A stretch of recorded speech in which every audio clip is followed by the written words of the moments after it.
limo pancer. Ini sekedar analog-analog kecil. Jadi kalau kita itu hidup itu diurus beneran hubungannya sama siapa, dan jadi kowe karo Gusti Allah hubungannya cetok, karo malaikat hubungannya cetok, karo apa wae kudu cetha hubungane, karo suket hubunganmu piye, karo wit-witan piye, karo udan piye, karo segara piye kudu cetha. Nah, wong modern iki tidak punya hubungan apapun kecuali yang dia berkepentingan terhadapnya, kan itu kan. Nah, maka kita pasti hancur. Mergo wong modern tidak membangun kehidupan dengan cantolan-cantolan yang lengkap. Dia hanya punya cantolan, yaitu satu cantolan, yaitu kepentingan kita. Begitu kepentingan itu kemudian tidak bisa dijangkaunya, dia pasti ambruk. Nah, sedulur papat lima pancer itu kan tinggal dipelajari itu. Orang ruwet-ruwet lah rumangsamu. Wes ngene wes, hubunganmu karo banyu ketuban apa? Kuwi jenenge kakang kawah. Terus bar kuwi lahir karo sapa kowe? Karo Adi Ari-ari. Bar kuwi getihmu kuwi jenenge apa? Bar kuwi puser dadi papat kuwi. Ya itu kalau mikro. Terus jarene Kanjeng Nabi, jarene Gusti Allah, kowe iki lak malaikat papat kancamu ki. Bahkan hakikat dan eksistensi hidupmu. Dadi kowe kudu ngerti Jibrilmu bendina ki. Wong kowe karo papat kabeh kuwi kok.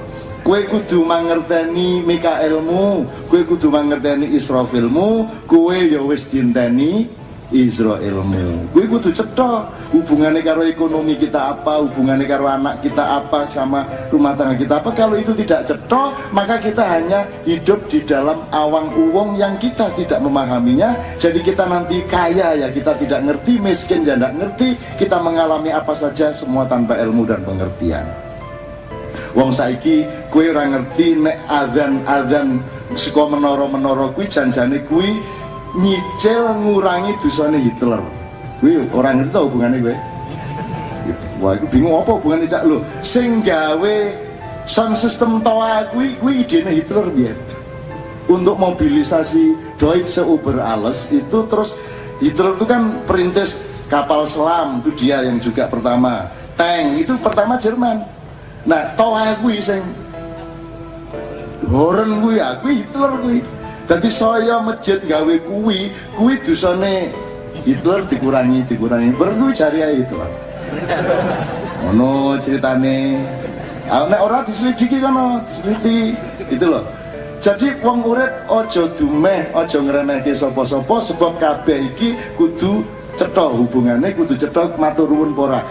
Mosok kowe ora kelingan air banyu ketuban, mosok kowe ora kelingan Adi Ari-ari. Fungsi-fungsi pikiran dan batin kita tiap hari harus diperhitungkan berdasarkan 4 tadi itu, yang pancernya adalah Allah Subhanahu wa Ta'ala, dipandu oleh Nur Muhammad menuju 5 pancer itu. Ini saya bukan mau Jawa-Jawa, enggak, hidup memang seperti itu.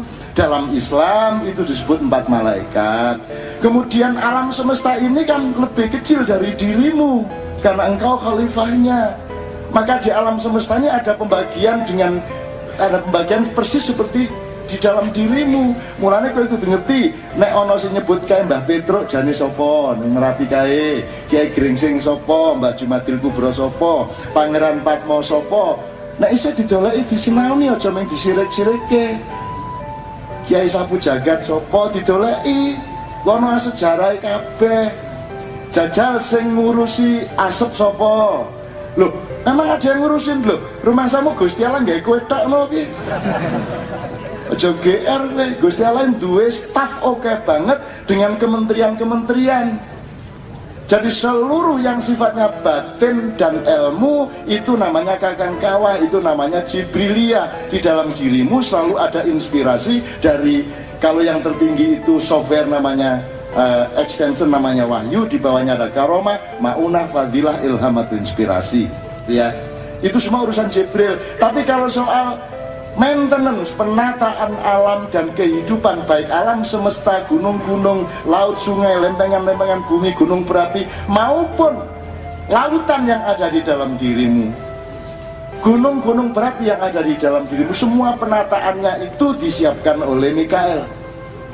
Tapi bagaimana mempraktekkan perusahaan alam semesta di dalam dirimu itu semua dikomandani oleh Israfil. Maka kalau akan ada gempa, terdengar trompetnya Israfil. Kalau akan ada hujan badai, terdengar trompetnya Israfil. Karena beliau yang mengawal pengelolaan khilafahnya manusia. Kui kabeh ono pengetahuane, ojo di sio-sio, ojo di elek-elek tok. Ya ojo dibenerke nek urung ngerti. Anak Israel lah kenal kabeh. Nah Israel, ono wong sing kerjasama karo Israel, ono sing mandiri. Artinya mati ra perlu ngenteni Israel paten-patene dhewe ini ngenten iki. Ngarso dalam songo pada waktu itu sebenarnya punya pilihan lain. Tidak peduli sama negara Republik Indonesia juga boleh, berhak toh. Atau ya wis ora apa-apa kowe gawe Indonesia tak ewangi ning aku tonggomu. Ya bisa toh ya. Nah, tapi beliau enggak, beliau ngalah. Mikul dhuwur mendem jero tenanan kan gitu. Nah, menurut saya karena tanggungan beliau untuk memilih sikap itu tuh ora baen-baen kuwi resikonya gede banget, maka nilai sejarah dan berkahnya sangat tinggi dan itu tidak bisa dikalahkan oleh semua kedoliman kepada DIY sekarang ini. Jadi upomo sesuk gagalo mendapatkan legalitas keistimewaan itu cuma satu tahap. Aku takon luweh tuwa ndi luweh dawa ndi umure Republik Indonesia apa Keraton Ngayodya? Ora ana Indonesia keraton tetep keraton to. Nggih mboten? Nggih. Dadi rasa bagusi to. Rasa bagusi. Wis ta wong kene iki ya nyengkuyung kok. Kene iki ya arep bareng-bareng apik-apik kok. Ora arep piye-piye.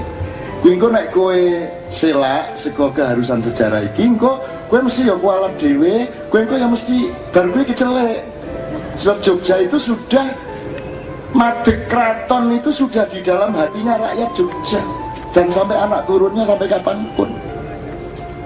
Saya yang bukan orang Jogja aja punya keraton Jogja di dalam hati saya. Gitu loh. Apa Cak Nun feodal rano hubungannya karo feodalisme leh? Ora ana hubungane nek feodal kan aku kudu piye-piye karo Gusti Jaya. Wong aku buktine sing raktir Gusti Jaya terus kok. Kudune lah aku sing raktir. Sing ngabekti kudune ora malah sing ngejak nyate terus niku malah Gusti Jaya.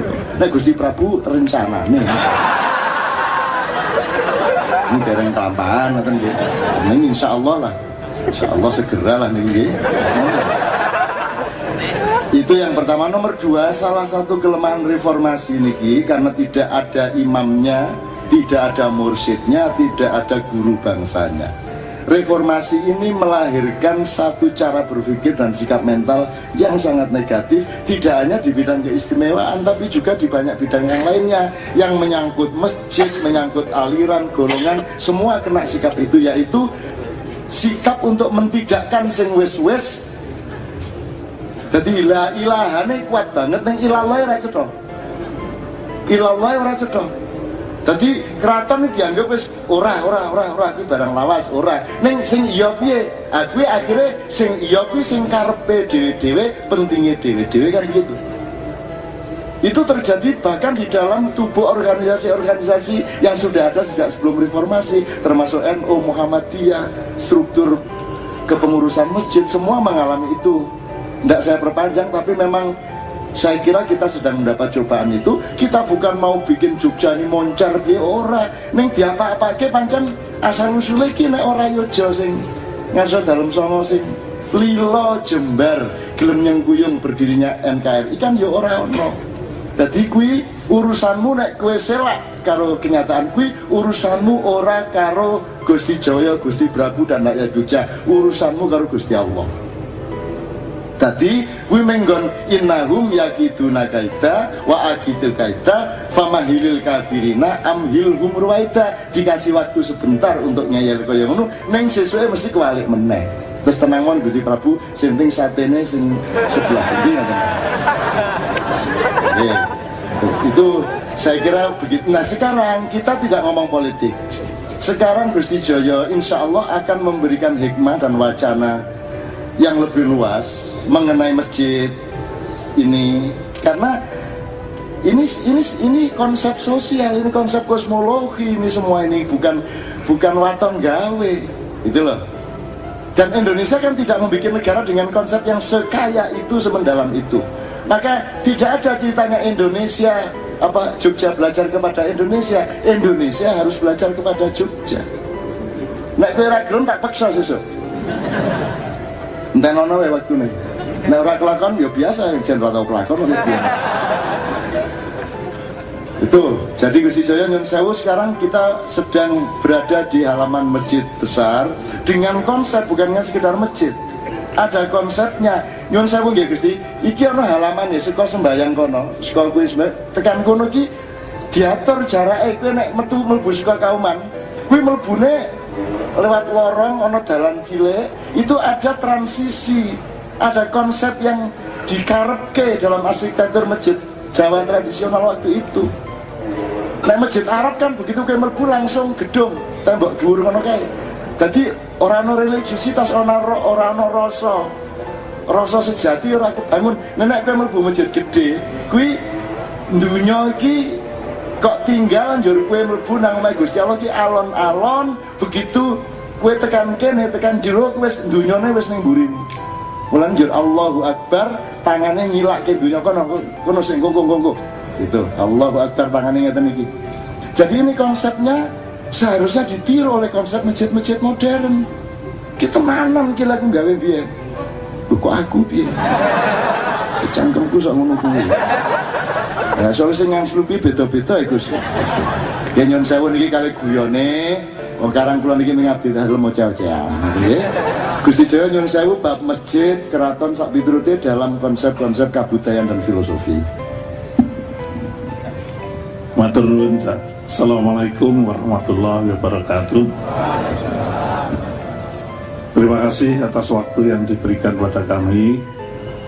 Tapi sebelum saya matur bab masjid, saya melanjutkan apa yang dingendikake Mas Prabu, di mana pada prinsipnya penggabungan Negari Ngayogyakarta Hadiningrat dan Kadipaten Pakualam ke dalam Negara Kesatuan Republik Indonesia itu dengan niat para pemimpinnya, yaitu ngesot dalem ingkang sinuwun Suwargi kaping 9 dan Kanjeng Gusti Pakualam Suwargi kaping 8, bukan untuk kepentingan dirinya sendiri, tetapi untuk kepentingan rakyat Ngayogyakarta Hadiningrat, agar harkat martabat rakyat Ngayogyakarta Hadiningrat itu setingkat dengan bangsa-bangsa Indonesia lainnya, bahkan setingkat dan sederajat dengan bangsa-bangsa di dunia. Nah, itu sudah terwujud atau belum? Kalau sudah, berarti perjuangan kita memasuki perjuangan tahap berikutnya setelah harkat martabat kita sederajat dengan bangsa Indonesia, bahkan dengan bangsa-bangsa di dunia. Kita harus bagaimana? Kalau belum, berarti perjuangan kita belum selesai. Sekarang dirusui dengan gonjang-ganjing masalah keistimewaan daerah istimewa Yogyakarta, padahal perjuangan kita belum selesai. Itu yang menjadikan kita harus senantiasa tetap golong gilik ngestokake kelanjutan dari perjuangan yang sudah diletakkan oleh para leluhur. Saya mengatakan para leluhur karena apa yang dilakukan oleh Suwargi kaping 9 itu tidak lepas dari rentetan panjang para leluhur sebelumnya. Kalau zaman Pangeran Mangkubumi untuk mendapatkan Palian Negari itu ngotot untuk menandatangani perjanjian dengan VOC, ibu kota Ngayogja itu harus di alas Beringan, di desa Pacetokan, di mana di situ sudah ada pesanggrahan Garjitowati yang dibangun oleh Sunan Amangkurat keempat. Tidak mau beribu kota di Sidoarjo, nggak ketularan Cak Nun.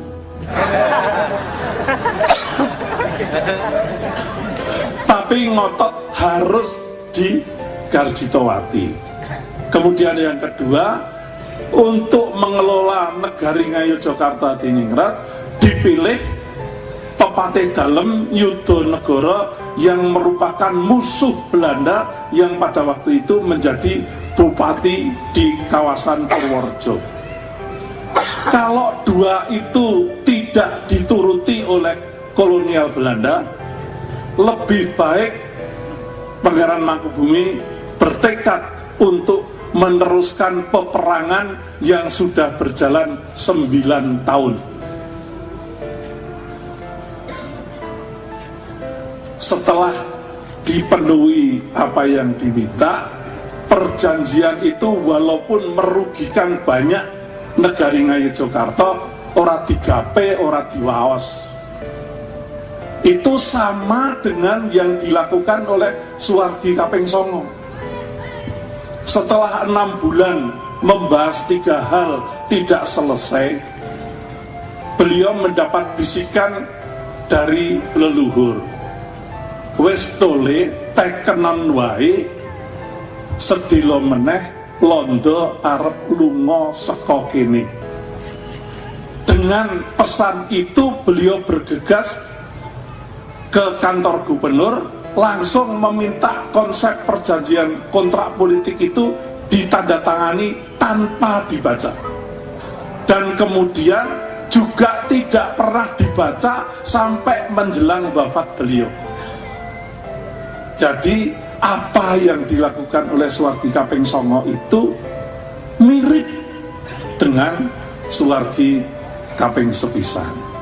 Jadi rentetan panjang itu tetap menjiwai para sinuwun, termasuk pesan yang tertuang dengan berdirinya semua bangunan di wilayah Ngayogyakarta yang ada kaitannya dengan keraton, itu semua membawa pesan. Nah, sekarang saya masuk ke bagian masjid.